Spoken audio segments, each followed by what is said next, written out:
si hay alguna pregunta. Sí. Aquí en la página 7 habla de la extinción de los periódicos, pero parece que por alguna razón muy sentimental, el único que sobrevive es El Tiempo en la página 12. ¿Hay alguna explicación a ello?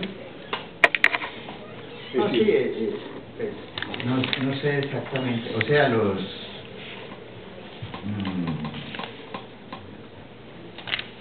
periódicos y magazines literarios eran obra del pasado, y acá dice, cuando pasaron a la altura de las instalaciones del periódico El Tiempo, ¿existe en la novela El Tiempo todavía o...? No, a las viejas instalaciones, o sea, ahí me refiero, seguramente no está muy explícito a las viejas instalaciones del Tiempo. Ya, muy bien. ¿Ya? O sea, se supone que El Tiempo es un periódico que funciona, o sea, la novela funciona en dos tiempos, ¿no? O sea, en el tiempo presente y en el tiempo futuro, como 40 años después. Sí. Entonces, cuando pasan es por las instalaciones, o sea, por el viejo edificio, ¿no? Ya. Como también pasan por el antiguo edificio, o sea, del aeropuerto El Dorado. O sea, yo supongo, pues eso ya es producto de la imaginación del autor, que El Dorado para el 2068 ya no va a estar, ¿no? Que entre otras cosas está recién reformado, ¿no? Ya no va a estar, pues, donde se encuentra en este momento, sino que se va a desplazar seguramente a Melgar o a Girardot, ¿no? Claro. Ya. Bien, no sé si pues alguien quiere hacer una intervención. Claro que es un poco difícil, porque pues mientras no se lea la novela, o sea, es muy difícil opinar sobre ello. Pero de todas maneras, pues... Sí. ¿Por qué ficción? ¿Por qué esa versión de la ficción? Pues yo pienso que, a ver, esa es una pregunta interesante. A ver, yo pienso que por dos razones fundamentales. Una razón de tipo personal. Yo creo que la generación de escritores a la que yo pertenezco, además de leer a García Márquez, además de leer a Julio Cortázar, además de leer a Rulfo, a Onetti, a Borges, ¿cierto?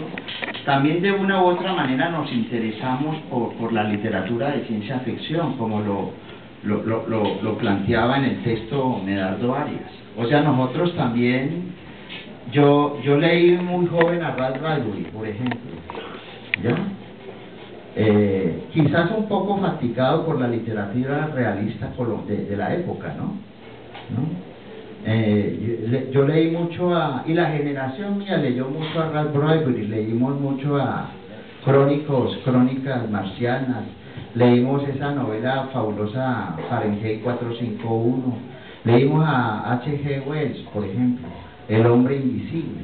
O sea, yo cuando era joven también como que la literatura realista no me satisfacía plenamente, y cuando leí las famosas Crónicas Marcianas, dice famosa novela de Fahrenheit, que es la historia de un bombero que tiene como función fundamental propiciar el fuego, ¿ya?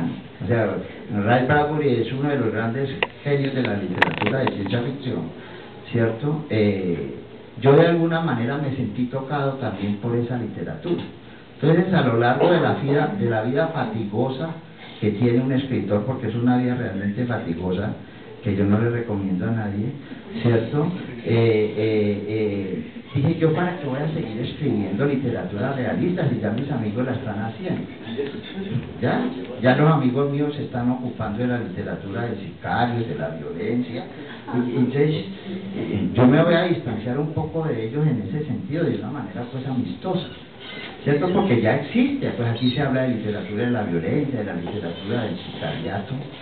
Entonces quise de una u otra manera mirar la realidad como desde otra lente, desde otra perspectiva, y esa es la gran virtud a la que nos invita el arte y la literatura, ¿no?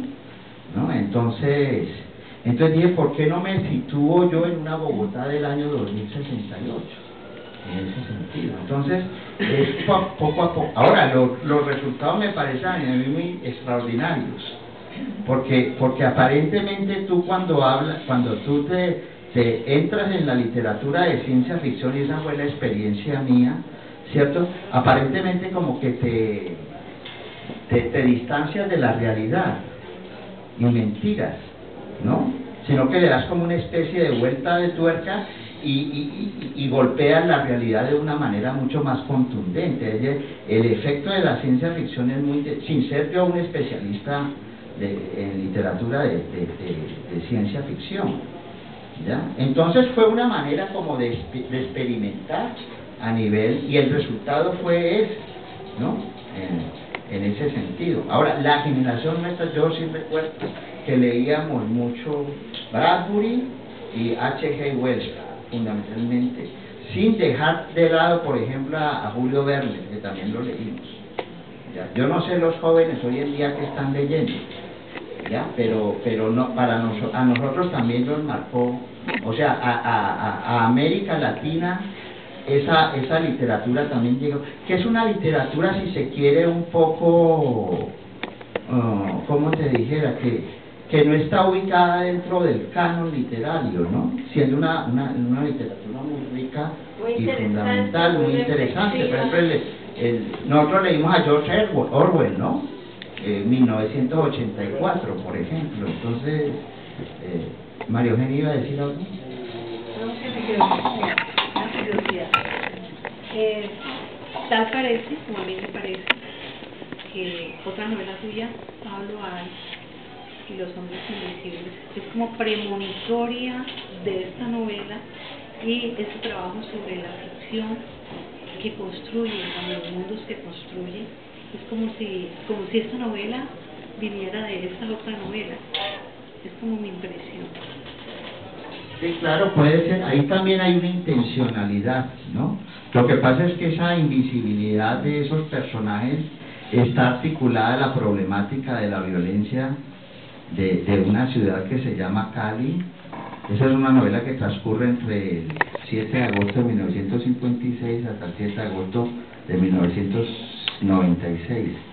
Pero esta novela, o sea, yo sí que, pues claro, uno no, o sea, hay ese antecedente. Ahora, esa novela yo jamás la pensé, yo quise hacer de esa novela, fue como una historia, no una especie de fotografía en sepia de la ciudad de Cali, que es mi ciudad, ya, porque al escritor siempre le obsesiona la propia ciudad donde, eso lo dijo ya Sábato, ¿no?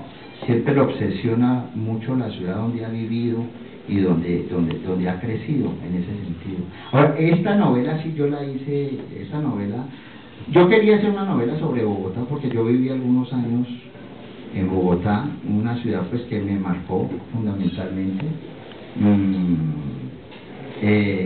pero no sabía cómo enfrentarme, o sea, cómo entrarle a esa novela, como dicen hoy en día los jóvenes, ¿no? Cómo entrarle, porque además existe, pues Bogotá es una ciudad que se ha novelado mucho, ¿no? Y que se ha poetizado mucho, pues desde José Asunción Silva hasta Antonio Caballero, hasta Sin Remedio, ¿no?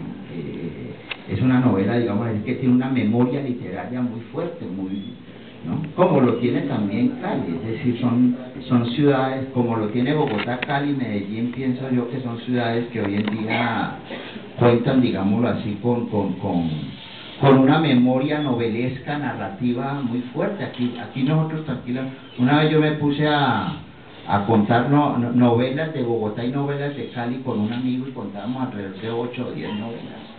Entonces, y eso es muy difícil porque de todas maneras ya hay un legado, ¿ya? Es decir, cómo superar, por ejemplo, Sin Remedio, de Antonio Caballero, que es una novela emblemática de Bogotá, ¿ya? Sí, ese es el caso, por ejemplo, emblemático. Entonces yo lo que quise hacer fue de una u otra manera como ponerme en otra perspectiva, ponerme en otra situación, ¿ya? Y esos son riesgos que decide el autor y que los toma, ¿ya? Bien, yo no sé si hay alguna... ¿Cuánto tiempo te tardaste? Miren, esta fue una de las novelas... Bueno, que esté muy bien, Carlos, ¿ya? Yo me siento como en mi casa, ¿ya? Miren, curiosamente, esta novela yo la escribí como en 2 meses, curiosamente, ¿ya? O sea, porque fue una novela casi que sin pensarla, pero estaba en la cabeza, o sea, estaba... sí, es decir, el escritor, es decir, cuando el escritor ya se siente escribir, es porque la historia novelesca ya ha transcurrido en su memoria o en su inconsciente durante varios años. Entonces, una vez me senté, yo no tenía nada que hacer, porque uno escribe cuando no tiene nada que hacer. ¿Ya? No, de verdad, ¿cierto? Cuando le ponen clases a uno por las tardes. Entonces uno en la mañana uno dice, bueno, ¿y yo qué hago? Ya caminé, ¿sí o no? Ya fui a la 14, ya hice mercado, ya compré la leche. Entonces, ¿ahora qué hago? Entonces yo llegué, voy a hacer una novela sobre Bogotá. Entonces me inventé dos. Entonces empecé por los nombres. Dije, pues, Titi Caballero Santos. Y como estábamos en el periodo del presidente Santos, dije, entonces este personaje es un viejo pariente de Juan Manuel, ¿ya? Y Manzana Siachoque Tuibaguiza, pues de allí como de Chía, ¿no? Y empecé, pero las novelas se cocinan de todas maneras, o sea, hay un trabajo de elaboración interno, y eso lo conocen aquí muy bien los escritores. García Márquez dice, por ejemplo, que él estuvo pensando 100 años de soledad. El primer título provisional de 100 años de soledad era La Casa. Él quería hacer una novela sobre la casa de la familia Buendía, y la estuvo pensando durante toda su vida, desde los 17 años, y después cuando llegó a México, que venía en un bus intermunicipal desde Nueva York hasta Ciudad de México, y que llegó con $20 nomás, ¿no? No tenía trabajo, o sea, no tenía nada que hacer, y se sentó a escribir La Casa, ¿no? Que la escribió en 18 meses, por ejemplo, ¿no? Y esa casa es lo que hoy se llama 100 años de soledad. El poeta Julián. Te quiero hacer una pregunta en torno a si tú consideras que, desde luego que es muy difícil opinar sin leer la novela, pero sí, con lo que ha dicho Medardo y el texto que tú escribiste, la pregunta es si tú consideras que lo que has hecho es ciencia ficción. Porque yo tengo entendido que para hacer ciencia ficción hay que trabajar con la ciencia. Y entonces me pregunto qué ciencia hay ahí detrás, o si más bien hay una especie de divertimento irónico y sarcástico con algunos instrumentos de la tecnología, pero no propiamente con la ciencia. No, a ver, no, pues esa es una pregunta que merece una reflexión mucho más larga. O sea, yo no me propuse hacer una novela de ciencia ficción, porque yo cada vez más como escritor, o sea, yo desconfío hoy en día de las categorías, sobre todo hoy en día cuando las categorías literarias, y eso lo sabemos pues los profesores de literatura, están explosionadas, ¿no? O se han explosionado, o se han fusionado. Por ejemplo, hoy en día las fronteras entre el periodismo literario, la crónica y el reportaje literario, a partir de toda la generación del nuevo periodismo norteamericano, del que se nutrió entre otras cosas Gao, ¿cierto?, con Tom Wolfe, etcétera, y la novela, ¿cierto?, uno no sabe dónde están las fronteras. Pero en estos días, pues yo sabía que esa pregunta me la iban a hacer, ¿cierto? Entonces yo me metí a Wikipedia a ver qué era ciencia ficción. No, yo me metí pues porque dije con toda seguridad que me la van a hacer. No pensé en vos, Julián, pero sí me la van a hacer. Entonces yo ya tengo la respuesta, que la saqué de Wikipedia, porque yo también soy un consumidor de Wikipedia, ya, yo también, o sea, yo no soy un escritor, digámoslo así, puro, ¿no? Ya, o sea, yo soy un hijo de Gutenberg, del papel, pero pues allá a la fuerza he podido meterme, pues gracias al apoyo de Gabriel Ruiz, ¿cierto? Entonces, yo también consulto en Wikipedia. Entonces, allí había una categoría que planteaba Wikipedia, y dije, esa es la respuesta que yo, Fabio, va a dar cuando presente el libro, y es la salvadora, que toda literatura de ciencia ficción nace cuando se produce una revolución de carácter científico. Entonces, el gran apogeo de la literatura, eso lo dice Wikipedia, pero a mí me cae como anillo al dedo. Yo lo retomo, yo corto, copio y pego.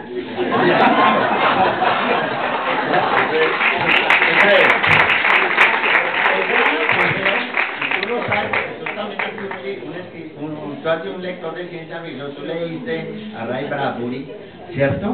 ¿Bien? O sea, el gran apogeo de la literatura de ciencia ficción que se da fundamentalmente en los Estados Unidos y en la antigua Rusia, ¿no? O en la antigua Unión Soviética, se da cuando se produce la segunda revolución industrial.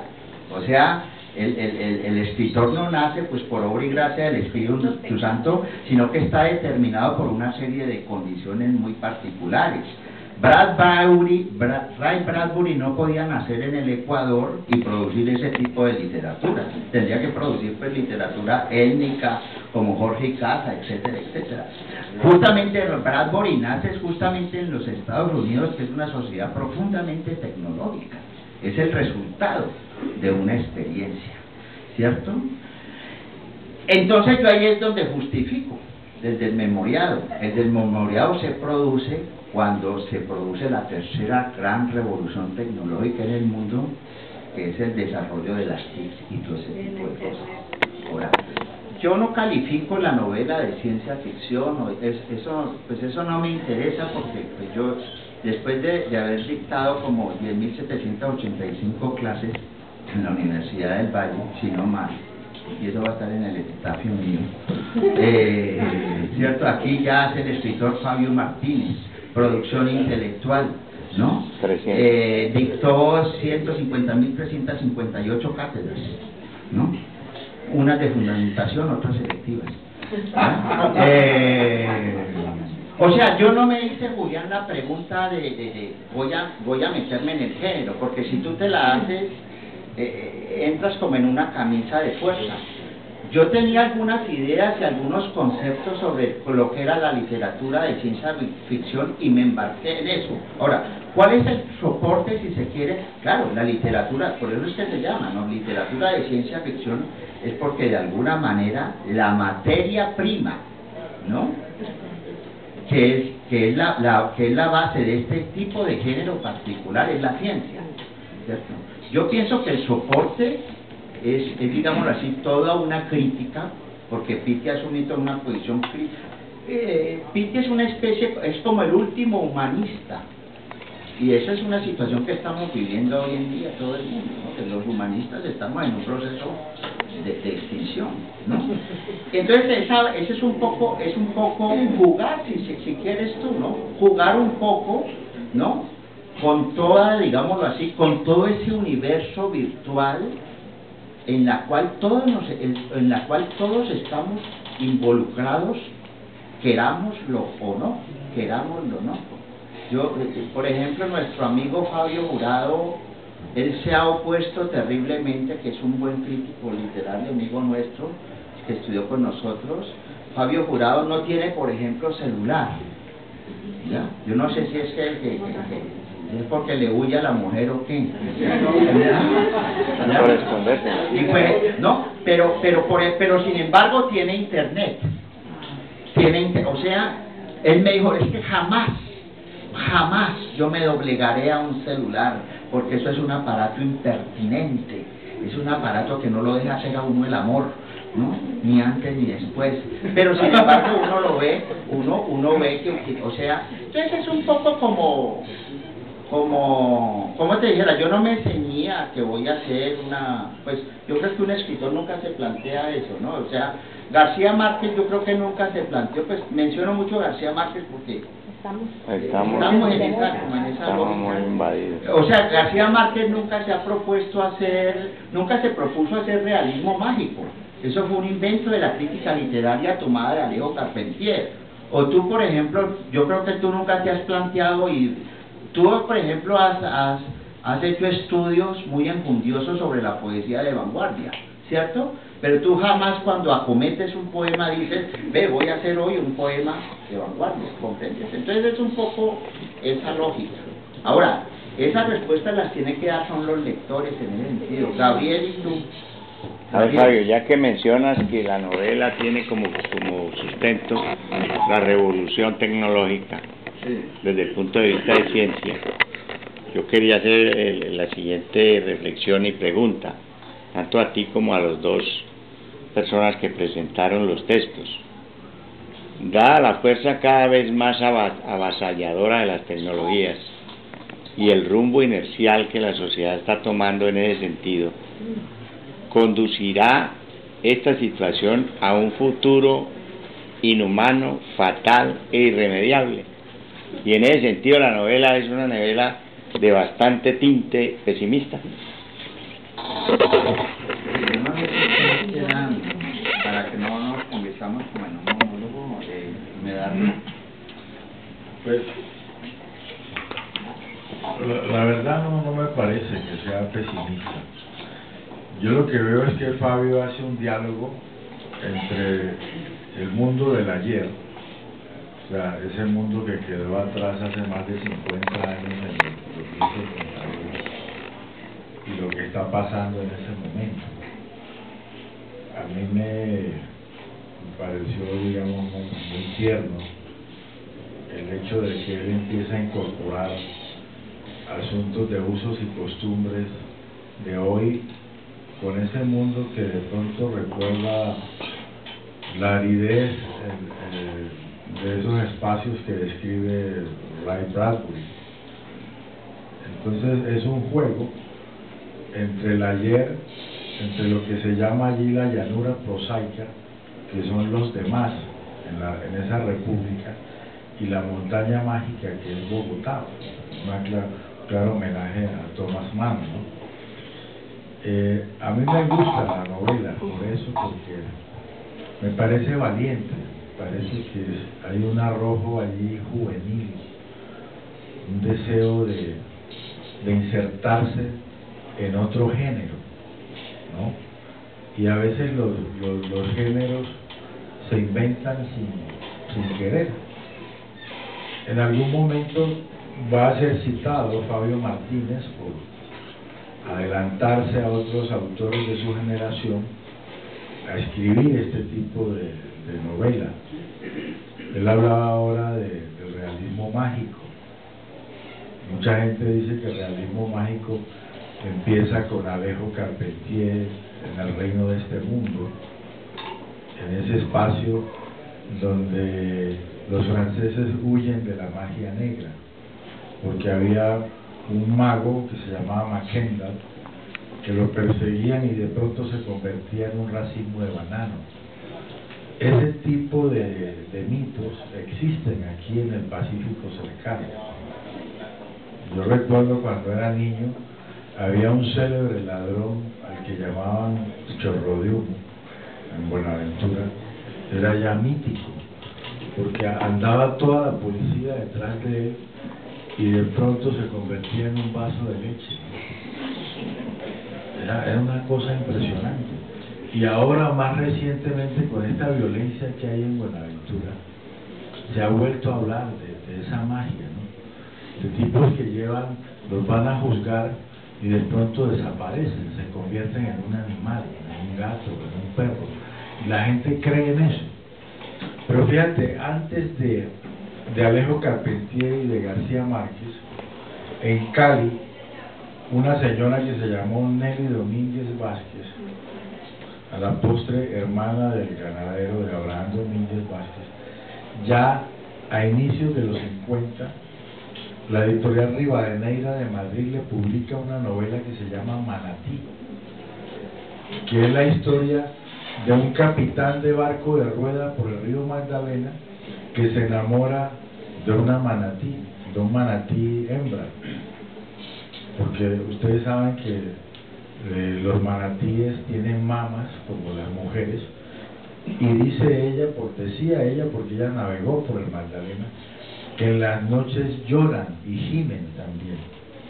Y ese capitán de ese barco se enamora de la manatí y ella escribió una novela que se llamó Manatí. Y nadie en el mundo ha dicho que Nelly Domínguez inventó el realismo mágico. Pero yo pregunto, ¿es eso o no realismo mágico? Habría que hacerle justicia a Nelly, una escritora caleña que ya a inicios de los 50 pone en una librería de Gran Vía en Madrid su libro Manatí. No sé si... Fabio. Sí. Sí, Eduardo. No, a mí me parece la pregunta de Julián interesante, ¿no? Resulta que en una ocasión Fabio me contó la anécdota, la novela que estaba escribiendo, que a mí me pareció fantástico, pero muy interesante. Dije una berraquera y me contó la idea.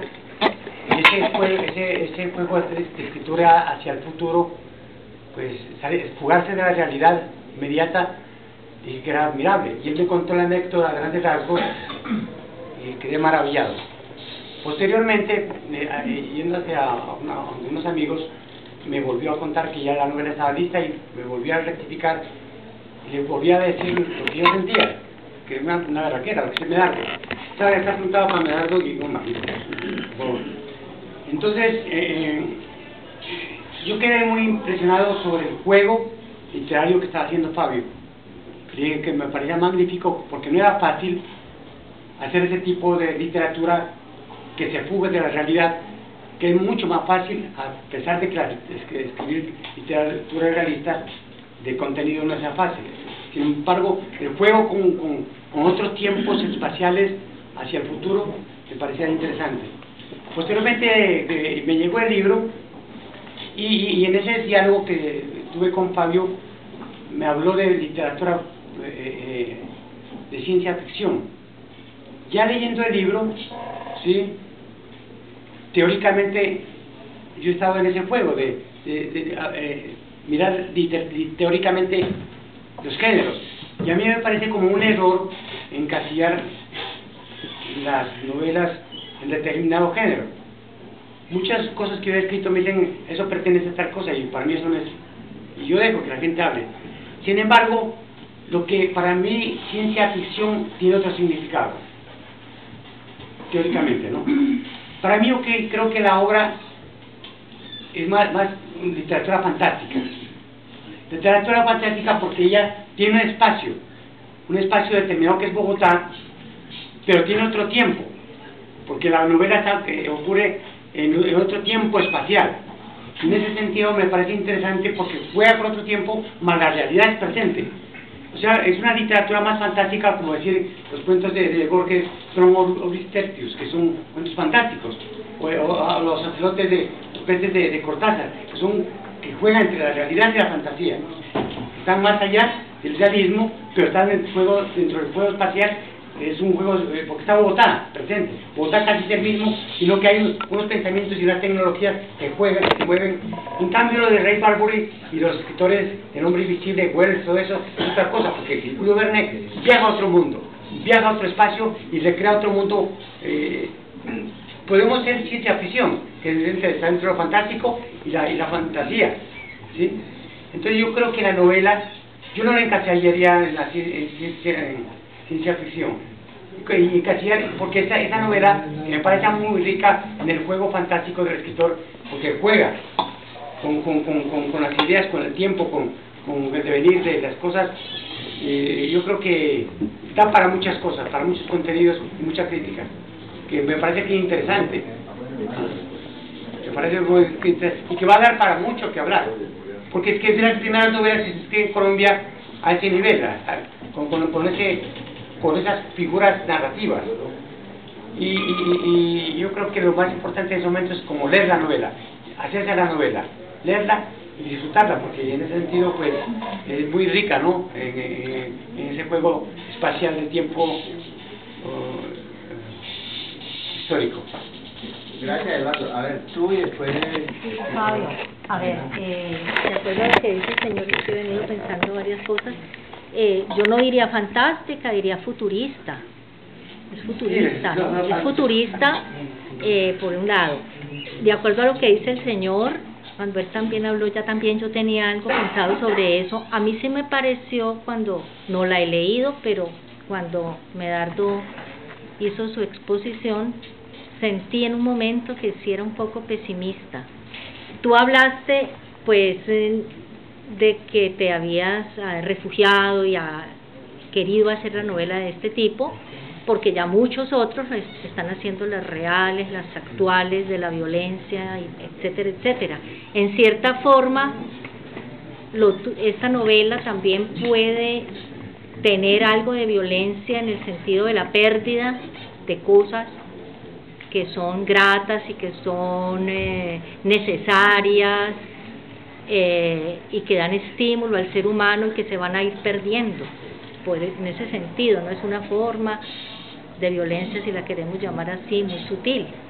Y tengo una pregunta para ti, porque siendo tú caleño, como lo has dicho, y que la mayor parte de tu vida me imagino que has sido acá, ¿por qué te refieres, por qué la hiciste pensando en Bogotá? Viviste algún tiempo en Bogotá, pero debió haberte marcado mucho la época en que viviste en Bogotá desde que lo pensaste allá. Sí, bueno, mira, varias